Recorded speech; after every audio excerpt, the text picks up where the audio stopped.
Well, hello again. Yes, today is a day where I will be posting several videos about several stuff and series and others.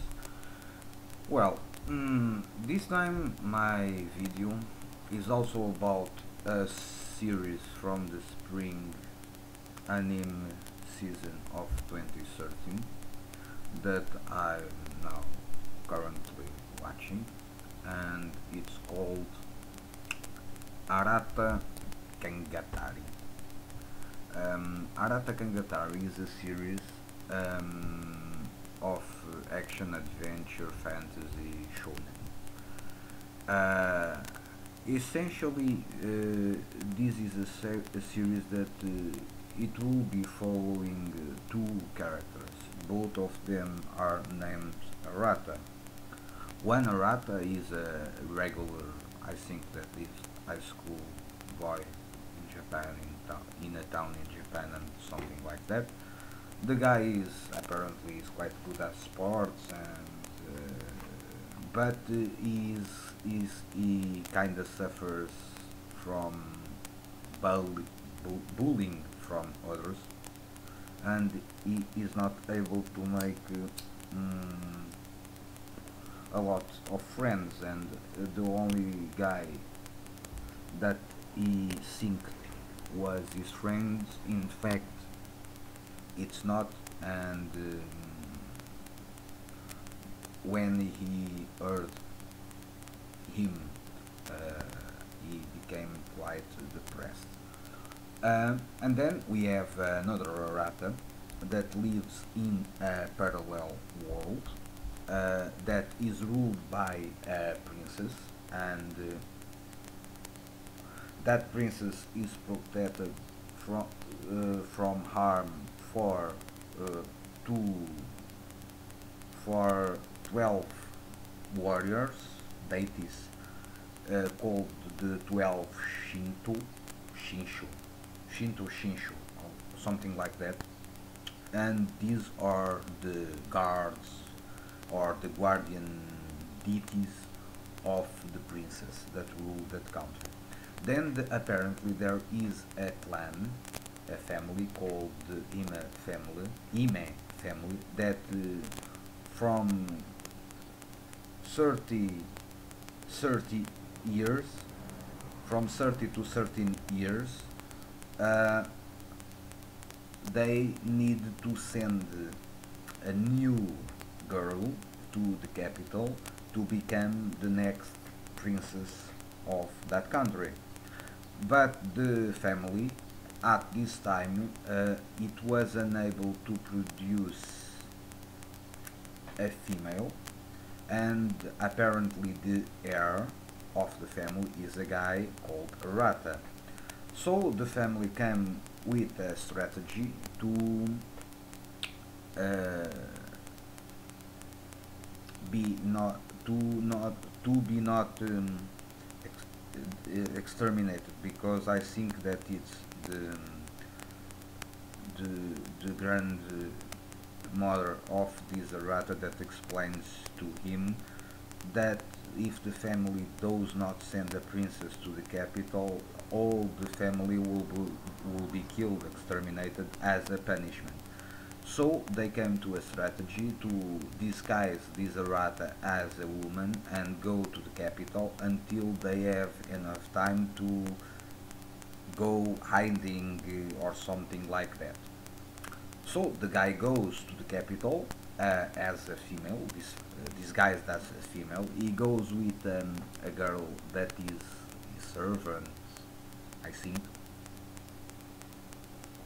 And then in the capital there is a ceremony to pass on the crown, the power, something like that.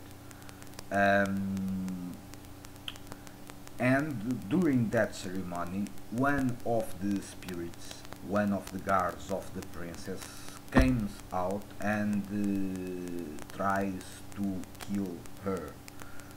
And then he blames the Arata because he recognizes him easily as a man, so he accuses him before the people that the guy was a guy, that he had these guys himself to kill the princess and so on, and the guy is forced, this Arata, is forced to flee to a forest near the capital. At the same time, we see the Arata of our world, after found out that the only guy that he synced as a friend indeed is not a friend, he is quite depressed and is walking home and telling to himself that he cannot trust in anybody, he does not have friends, he wish he would disappear from this world, some really depressive shit. And then something happens that the Arata of our world and the Arata of that parallel world go kinda to astral plane, and they switch places.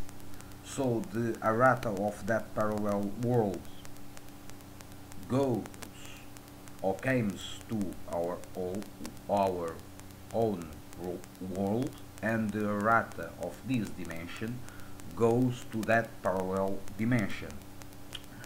Then we see the Arata of our world now on that parallel world being pursued by the guards of the princess and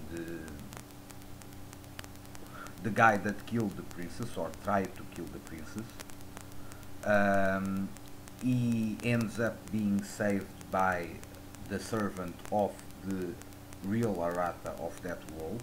However, apparently that is later on explained when he is talking with the grandmother of the Arata of that world that comes to ours, that to the eyes of all the people and even the servant, they all see the Arata of this world as being their Arata, and only the grandmother actually believes in this Arata and believes that he is come from a different world.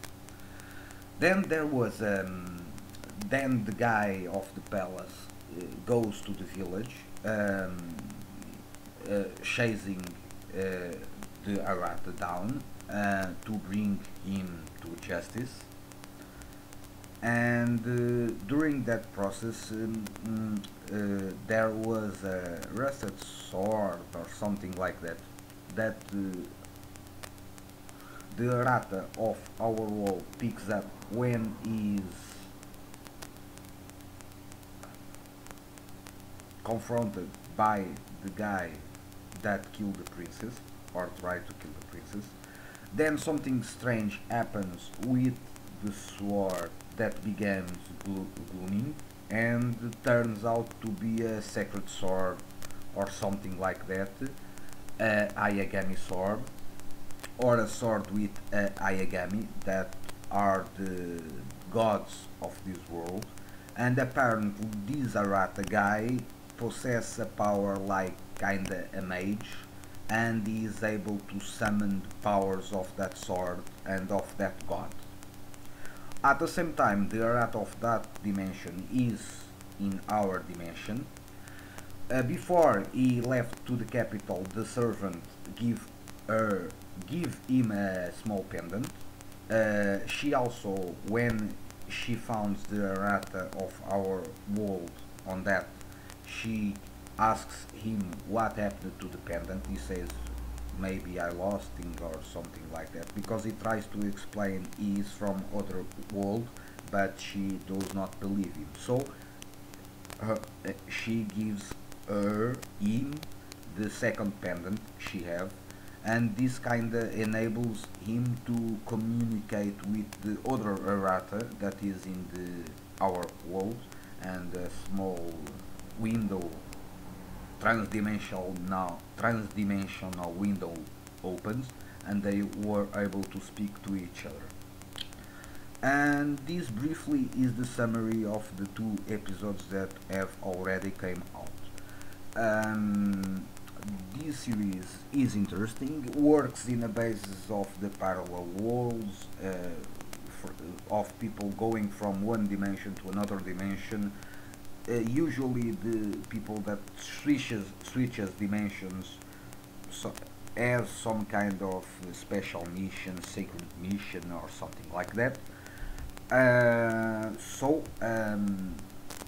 I'm liking also this series, and from now on I will also be reviewing the episodes of Arata Kangatari anime series.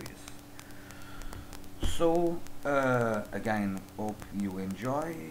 If you follow the series and have other ideas about what will happen in the future, just tell me on the comments below. So that's it. See you on, or when episode 3 of Arata Kangatari comes out. I will then came and will make a review about that episode also. So stay well, peace, see you soon.